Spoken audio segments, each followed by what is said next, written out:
looking at 10 games that should have been impossible on the hardware they were designed for, starting all the way back with our oldest game from 1988. Mario! Mario! Mario! He's back. Super Mario Bros. 3 from Nintendo. Now, the history of gaming is filled with incredible games that, let's be honest, had no right going as hard as they did. A few games have made as big of an impact as the third Super Mario game from 1988. Released relatively late in the NES's lifespan, it represented a massive leap over previous titles. There's no doubt that while the original Super Mario Bros. Was iconic, it kind of looks ancient in comparison to this. It's funny, I don't even know where to start on why this game is as amazing as it is. I mean, these sprites were significantly larger and more detailed than the original, the animations are really smooth, and the backgrounds use techniques like diagonal scrolling and pseudo-parallax effects, which really created a sense of depth that you just didn't see on 8-bit hardware. Honestly, the vibrant environments and the sheer range of visual effects make it look a lot more like an early Super Nintendo game than something that was running on the same hardware as the original. It's really what made it so impressive for the time, because it completely redefined what people thought that the NES was capable of. Sorry, I just gotta get my dance in here. All right, let's do this.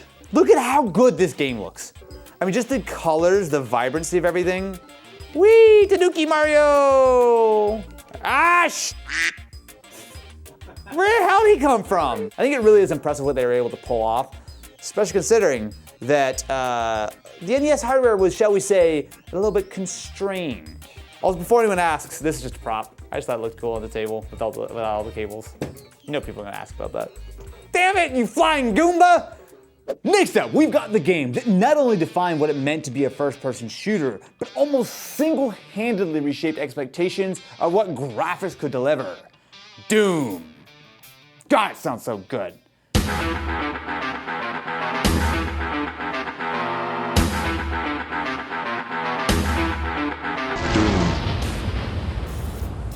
I can close my eyes and just hear the Doom song. Like, When id Software unleashed Doom in 1993, it was like nothing PC gamers had ever seen. Well, technically it was using what are known as 2.5D graphics, so 3D environments that were populated by 2D sprites, but its engine was truly revolutionary. Where earlier games like Wolfenstein 3D could only handle plain, right-angled walls and fixed heights, Doom introduced environments with varying floor and ceiling heights, angled walls, dynamic lighting. I mean, it really set the template for full 3D environments for the next 3 decades. The genius behind it all, John Carmack, implemented a technique called binary space partitioning to quickly determine which parts of the level were visible to the player. This clever optimization allowed Doom to deliver a properly immersive 3D experience on standard consumer PCs of the early 90s. You know, hardware that would struggle to run Minesweeper today. All this tech powered not just a cool tech demo, but a legitimately groundbreaking game that essentially created the first-person shooter genre as we know it today. The fact that it managed to do this while running pretty smoothly even on 1993 hardware is nothing short of, well, impossible. I'm gonna keep making impossible jokes, sorry, it's just the title of my video, I can't help it. Unfortunately, I don't have a compatible sound card in my system, so while Edit Team I'm sure is gonna load up some banging Doom songs, I gotta listen to this to get pumped up.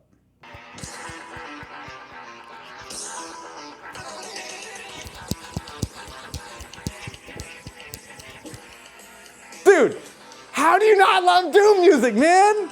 Again, this might look ancient to you in 2025. Now, some parts of Doom have not aged well, like the fact that I can push the mouse forward or back to move, and there was no concept of looking up and down. So as long as you're pointing in the right vicinity of an enemy, as long as you're sort of on the XY axis correct, there's no concept of shooting up and down on a Z axis. That being said though, God, it's so cool. Oh. No!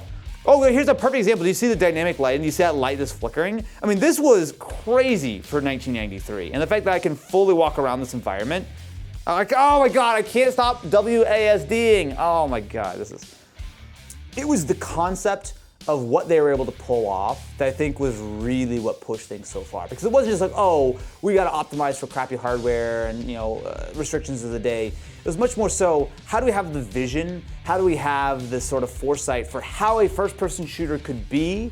And not only that, you had the great music, you had the lighting, you had just such a vibe for this game, it pushed things forward. Like, obviously, all of the games on this list were incredibly influential. This is not in a list in any order besides chronological. But if you were to say, hey, what are the top 2 or 3 most important games of all time, not just technically, but just important, Doom is on every single one of those lists. Let's talk about the game that brought true 3D polygonal graphics to home consoles. Star Fox. You know, the dude from Smash. Only thing he's famous for. Star Fox from Smash.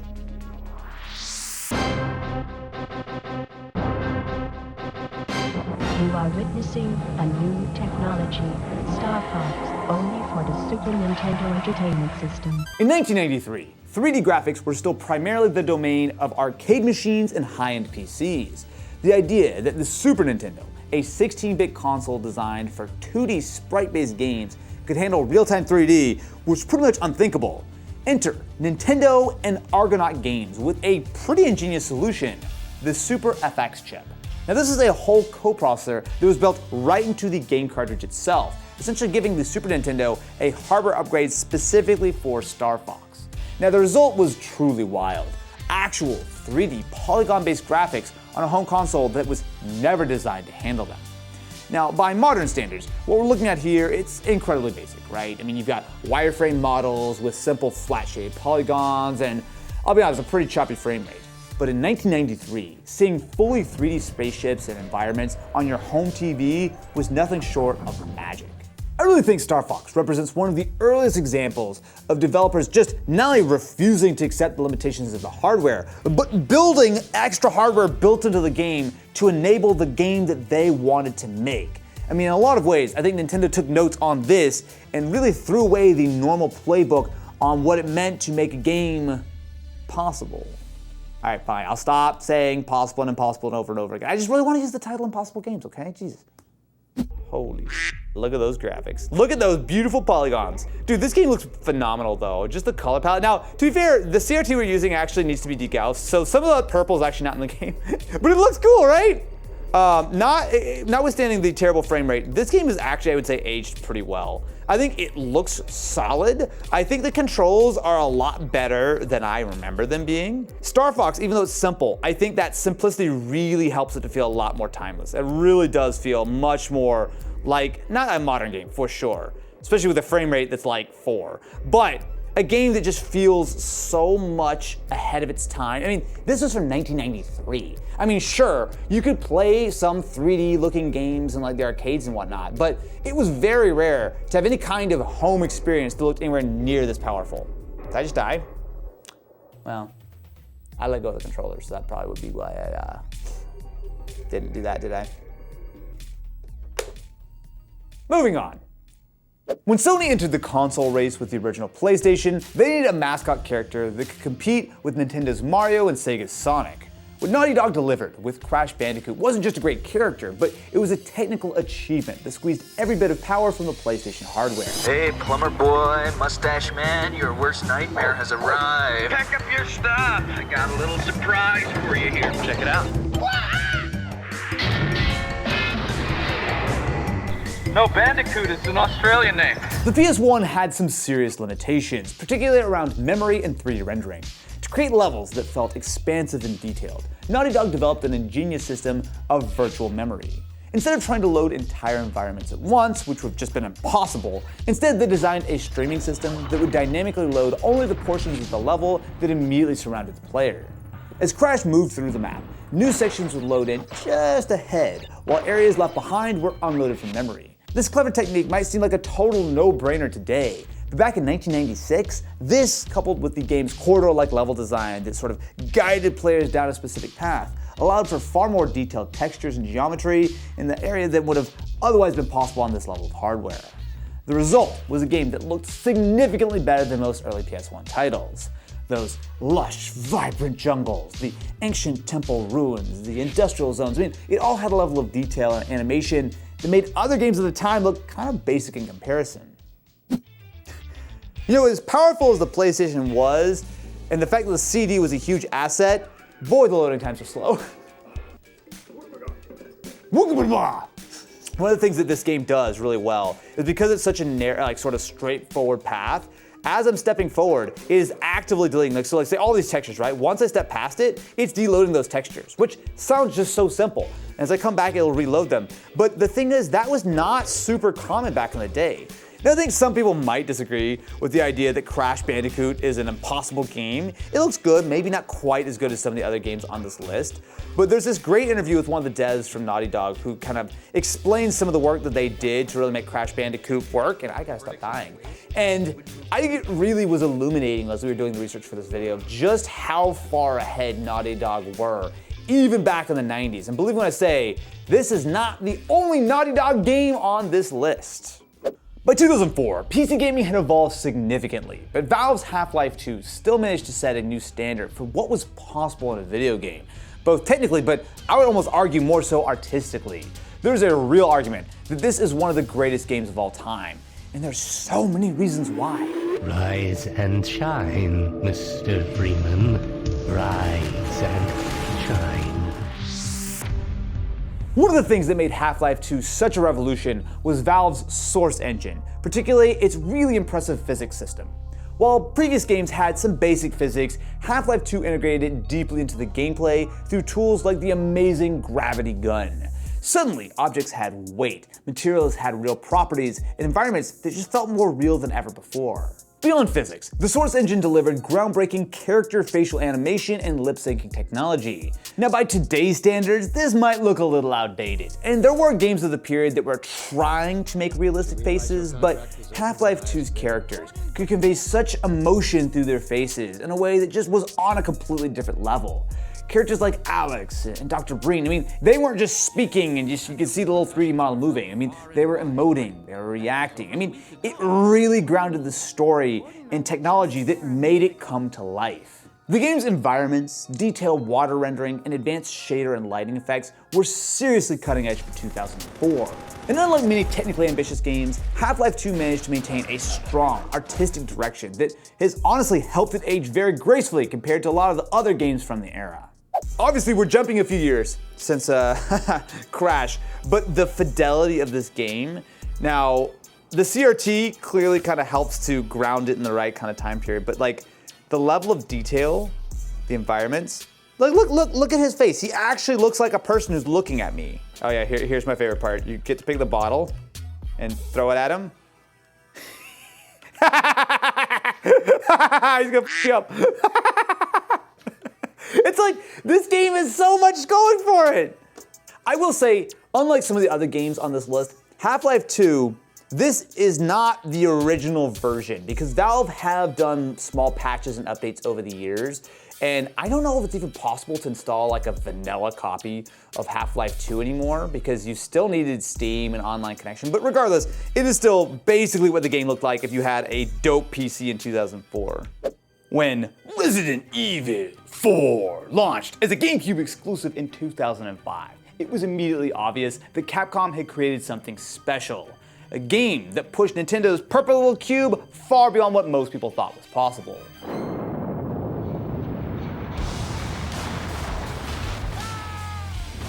Resident Evil 4.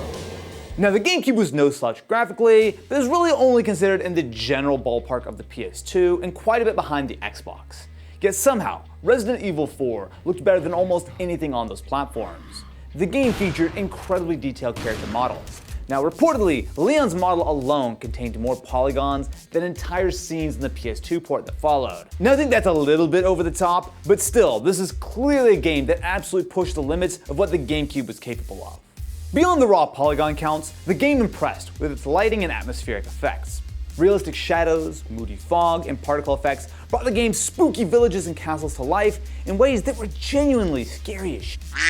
The attention to detail was just so impressive. I mean, between the way that enemies reacted to specific body parts being shot, or the incredibly detailed interior design, I mean, when you're playing this game, especially on an old school CRT or a plasma like this, it is so easy to get absolutely drawn in a way that, let's be honest, earlier Resident Evil games really weren't quite capable of, at least in my opinion. No offense, there's just, you know, it's hard to be scared by PS1 graphics in 2025. So here's the thing. Resident Evil 4, a fun game, a game that has a huge amount of graphical potential, and a game that I think has not aged incredibly well when it comes to the controls. So the fact that the C-stick turns, but only like halfway, you really have to decide which way you're moving entirely with the left analog stick.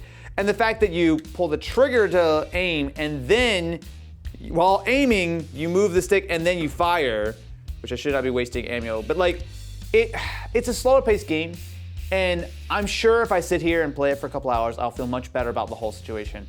But I will say the controls not aged well. What has aged well though are the graphics, because you can really see this game, it pushes the GameCube hardware really hard. And I think that, combined with the fact that the gameplay is so, controls aside, scary. I mean, I think that the controls being so quicksandy helps to kind of feel like you can't just do whatever you want all the time. You're walking slow, your movements are very deliberate. There's a lot to say about Resident Evil 4.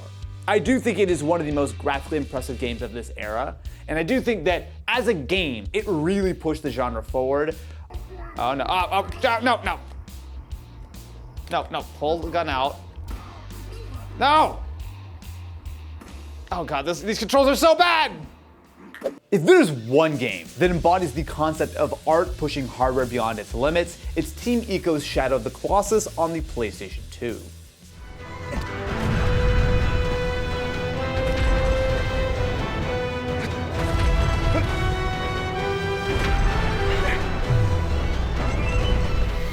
Released in 2005, this game attempted something that seemed fundamentally impossible on PS2 hardware, creating enormous, detailed bosses that were essentially living environments that the player could climb and explore. These 16 colossi weren't just big, they were absolute marvels constructed with high polygon counts and complex skeletal structures. The largest, a flying serpent named Phalanx, reportedly had 114 individual bones controlling its movement. The game employed cutting-edge techniques like dynamic fur rendering using layered alpha textures and inverse kinematics, essentially allowing the player character to realistically place their hands and feet on the uneven surfaces of the colossi.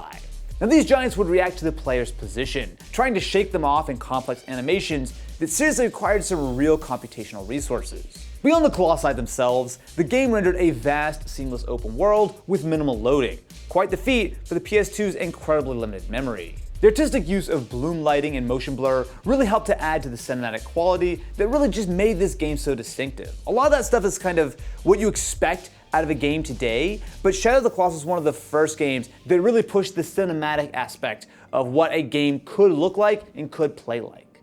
That horse's ass looked great. So many polygons at that 7 FPS. This ambition, however, came at a significant cost: performance. Shadow of the Colossus is notorious for its unstable frame rate on the original PS2, frequently dropping well below its 30 FPS target, and sometimes well below even 20 FPS during intense encounters. It was clear that Team Ico's vision simply exceeded what the PS2 could comfortably handle, and yet they said, we're doing it anyway. And to that I say, hell yeah, brother. Is this a movie or a game for the PlayStation Duo? Nope. See, if the horse don't want to get in there, probably means it's bad stuff in there. I always trust animals in fictional stories. Now be on thy way. Wow, that frame rate is wowee. Okay, yeah, I will say this still hits. Look at just, it's so cool. Shadow of the Colossus is an incredible game. I think it holds up somewhat better than some of the other older games on this list, and importantly, like a lot of the other games on this list, there is a remaster of this for the PS4, which gives you a lot of that same sort of feel, but obviously on much more modern hardware. But I will say that when you look at games that had no right running on the hardware that they did, the fact that this is capable on the PS2 is something to be treasured, because when you're hunting for a Colossus, the most important thing is, don't let him step on you. But can it run Crysis? For nearly a decade, this question was the ultimate test for any new PC hardware. A meme that perfectly encapsulates how Crytek's 2007 masterpiece redefined what was possible in computer graphics. Maximum strength. Crysis. Coming soon. Running on CryEngine 2, Crysis was among the first games to showcase features enabled by DirectX 10. For the time, its graphical suite was unreal.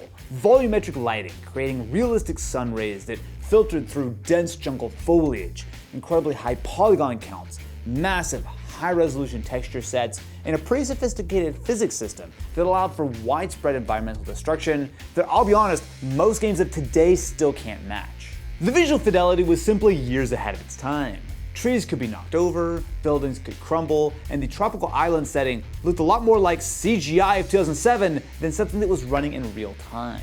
The game's primary legacy, though, was absolutely its extreme demand on hardware. At max settings, Crysis required processing power that simply didn't exist on PCs at its release. For years, running Crysis smoothly at very high settings remained a challenge even for new high-end systems. This cemented its status as the go-to benchmark for testing new CPUs and GPUs. Now, while some people criticized the game for being poorly optimized, the reality was a lot more complicated. Crytek had built a game for the future, designed to scale with hardware improvements that wouldn't become mainstream for years. It's a great example of developing a game because you can, even if you probably shouldn't. This is the same year that Modern Warfare 1 came out, and it was definitely a period of time in which not only graphics, but almost like the more cinematic action style experiences really came into their own. Now, Crysis, I will say, is much more known for its graphics than for its story or even for its gameplay.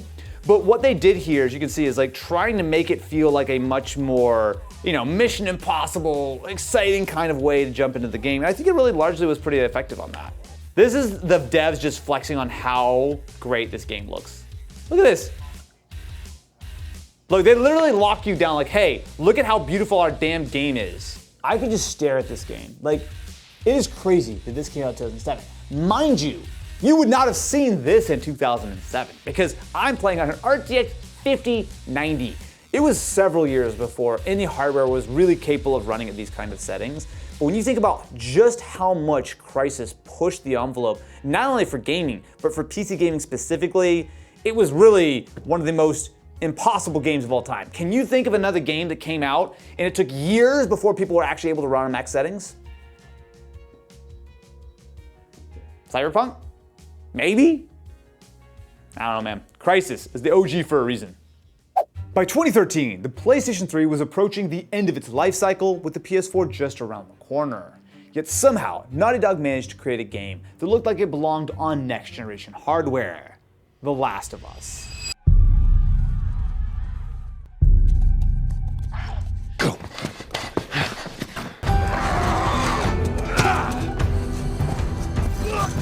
Everything that I've done,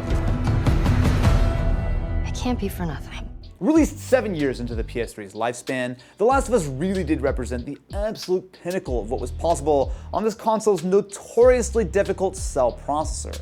The game featured character models with incredible levels of detail and nuance, especially when it came to the facial animations that really could convey those subtle emotions that really were so critical to the story. The post-apocalyptic environments were incredibly well crafted, with dense vegetation, realistic lighting, and shadow effects, and especially the atmosphere really helped to give that sort of realism to the game. Whether you're seeing the dust particles floating, or walking around, you see the spores, your flashlights lighting things up. Like, there were a lot of tricks that Naughty Dog did to make the somewhat limited world that they could actually render on the PS3 look a whole lot better. Most impressively, the game achieved this visual fidelity while maintaining a surprisingly stable frame rate, and it loads entire chunks of the world with very few loading screens, and the loading screens that are typically here are covered up by some incredible cutscenes. There's a real version of this game that you can just watch all the cutscenes, and it's just about as good as the HBO show. Which is not to say it's a slight against the HBO show, it's just, damn. Now that we have skipped the beginning of this game, which I'll tell you, real downer, let's go ahead and play. There's a lot of things that The Last of Us does that I feel like were smart decisions at the time that have aged well. So it's a game that definitely leans a little bit on the survival horror sort of genre. It's scary. It's a little bit of a slower paced game, generally speaking, very story driven, but also a lot of the mechanics. Yes, there's like some quick time events and whatnot, and as you'll see as you play through the game, it's very much dependent on the whole idea of having an NPC that you sometimes have to kind of steer in directions, but when it comes to a game that really sells you on the environment, really sells you on the world that it has built, even on the PS3, which again is the worst version of this game. You know, they've remastered a couple of times since now, but it just absolutely holds up. Let me just look at this. And it plays well too. Like, we're getting an actual solid 30 FPS right now. Yeah, look at the detail in environments like this. Like, it's not just the graphics. Like, I feel like out of all these games, The Last of Us is one of my favorites, but it's not just the fact that this pushed the PS3 so hard and had such a story. I mean, every little area you explore has little secrets, but just has all this little detail that, yeah, this is not super impressive by 2025 standards, but for 2013, on a PS3 with 512 megs of RAM, I mean, dude, what Naughty Dog were able to pull off on this generation is just legendary. For our final impossible game, we're looking at what might just be the most ambitious open world ever created, much less for the Xbox 360 and PS3, Grand Theft Auto 5. The big one. The big one. The big one! Grand Theft Auto 5, coming September 17th, rated M for mature. Released in 2013, just like The Last of Us, GTA 5 arrived at the very end of the PS3 and Xbox 360 lifecycle. These consoles were nearly 7 and 8 years old at this point, which were ancient even by 2013 standards. Yet somehow, Rockstar managed to create a vast, detailed, and seamless open world that dwarfed anything ever seen before. Again, especially considering the hardware it was running on. The game's Los Santos and surrounding desert areas represented a massive state with diverse environments, from dense urban areas to mountains, beaches, deserts. I mean, what really made this remarkable was how the Rage engine was able to stream all this content in with minimal loading screens. A huge part of that is because not only did it need the disk to pull data off of, it also installed a lot to the hard drive, meaning this is one of the very few games that absolutely straight up required a hard drive on the PS3 and especially on the Xbox 360. The sophisticated asset streaming and level of detail management allowed players to drive from one end of the map to the other without interruption, something that seemed impossible on consoles with just 512 megabytes of shared RAM. You know, 1/16 the amount of RAM your phone probably has in your pocket right now. GTA 5 featured impressive draw distances, complex dynamic lighting and weather systems, detailed character models with animation, as well as pretty advanced physics with both the Euphoria and Bullet engines running. The game also achieved a native 720p resolution on both platforms, which was no small feat considering just how large the scale of the world really was. Now, of course, this ambition pushed the aging consoles beyond their limits, if I'm honest with you. Performance often dipped below the 30 FPS target, especially during intense action scenes. Despite the limitations, what Rockstar achieved with GTA 5 on limited 7th generation hardware remains one of gaming's most technically impressive achievements ever, at least in my opinion. I mean, the billions of dollars that this game has continued to rake in, even today, couldn't be a clearer testament to just how much GTA 5 dominated gaming through the 2010s and beyond. I mean, there's a reason why this came out for the Xbox 360, and then Xbox One, and then Xbox Series X, and PC. We'll probably be playing it on the PS6 too. Now, we're recording this video before GTA 6 has come out, so as of recording this video, it's still another year away. But while obviously I think everyone's excited for GTA 6, it is a clear reason why they've been able to take their time with this game for so long, because GTA 5 is so good. Let's go, let's go. No.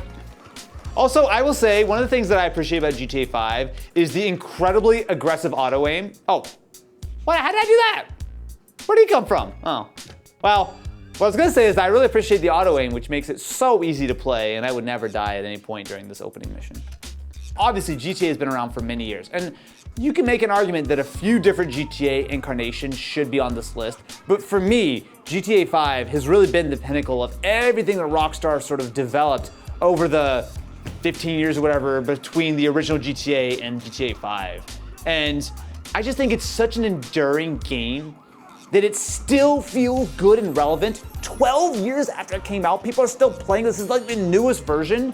Like, it's wild. It really is wild. So I'm curious, which of these impossible games do you think was truly the most ahead of its time? Let me know in the comments below. Definitely be sure to subscribe to the channel and ring that ding-a-ling button if you enjoyed. If you'll excuse me, I'm gonna go practice my Resident Evil 4 camera controls, because I feel like my leg's doing one thing, my arm's doing another, and that's usually not a good idea. You can't see this. Or can you? I don't know. I don't know, what was my frame? Can you tell what I'm doing right now, or do I just look like a gyrating idiot? There you go, see? This is what it feels like, live POV, of trying to play Resident Evil 4 in 2025. Leon's real confused because his legs want to go one way and his arms want to go another. And his head's going in an entirely different direction.